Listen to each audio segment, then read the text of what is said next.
কি নাম আপনার? মোহাম্মদ সুমন খান। হ্যাঁ, মোহাম্মদ সুমন খান। সুবুল খান। এই লালটা কত? 160। 1,60,000। জি জি। দাম বেশি না? না বেশি না। বেশি না। কালোটা? কালোটা 140। 1,40,000, 1,40,000। জি। গত বছরের তুলনায় অনেক বেশি তো। গত বছরের তো আপনি মালের তো দাম গৃহস্থ কম ছিল। মানুষ, ঘরের গুরু। আপনার তো আর ব্যবসায়ী না। না না আমার তা এত দাম চাচ্ছেন কেন? আমরা তো খরচটা বেশি লাগে তো হাউন খরচটা বেশি। খরচ বেশি এখন। ফিটের দাম বেশি, ভুষির দাম বেশি। আচ্ছা আচ্ছা।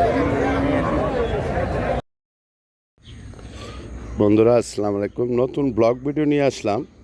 রাধিকার গরুর বাজারে আসলাম, ভাইদের সাথে কথা বললাম। এই বছরে গরুর দাম অনেকটাই বেশি। বন্ধুরা, ব্রাহ্মণবাড়িয়া সদর উপজেলা রাধিকার বাজার গরুর হাট আসছি। ভিউগুলা দেখতে থাকেন, আশা করি আপনাদের কাছে ভালো লাগবে। যে সকল ভাই বোনরা আমার চ্যানেলটিকে সাবস্ক্রাইব করে রেখেছেন, বিশেষ করে ব্রাহ্মণবাড়িয়াবাসী, রাধিকাতে চলে আসছি, ভিডিওটি শ্যুট করলাম। ভিউগুলো দেখতে থাকেন। ভিডিওটি যদি ভালো লাগে আপনাদের কাছে লাইক কমেন্ট শেয়ার করে দিবেন, অন্যান্য ভাইদেরকে ভাই বোনদেরকে দেখার সুযোগ করে দিবেন। রাধিকার বাজার, ব্রাহ্মণবাড়িয়া সদর উপজেলা, ব্রাহ্মণবাড়িয়া। ভিউগুলো দেখতে থাকেন বন্ধুরা।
গরুর হাট বাজার কমিটির সাথে কথা বললাম। ভাইয়েরা বলল যে ঈদের দিন সকাল পর্যন্ত এই বাজারটি চলবে, গরুর বাজার চলবে, রাধিকা বাজারটি থাকবে ঈদের দিন সকাল পর্যন্ত। আজকেই প্রথম আরম্ভ হয়েছে। প্রতিদিনই এখানে গরুর বাজার চলবে, গরুর হাট আসবে, গরুর হাট বসবে। আর বিশেষ করে এইখানে যে গরুগুলো আসছে সব দেশীয় গরু, কৃষক ভাইদের গরু। ফার্মের গরু খুব কমই। মেম্বার সাহেবের সাথে, এই যে মেম্বার সাহেব দাঁড়িয়ে আছেন, কথা বললাম, ওনার গরু নিয়ে আসছে, 8টা গরু নিয়ে আসছে। তো ভিডিওটি যদি ভালো লাগে লাইক কমেন্ট করবেন, সাবস্ক্রাইব করে আমার চ্যানেলটি পাশে থাকবেন। ধন্যবাদ সবাইকে। আসসালামু আলাইকুম। ভিউগুলো দেখতে থাকেন।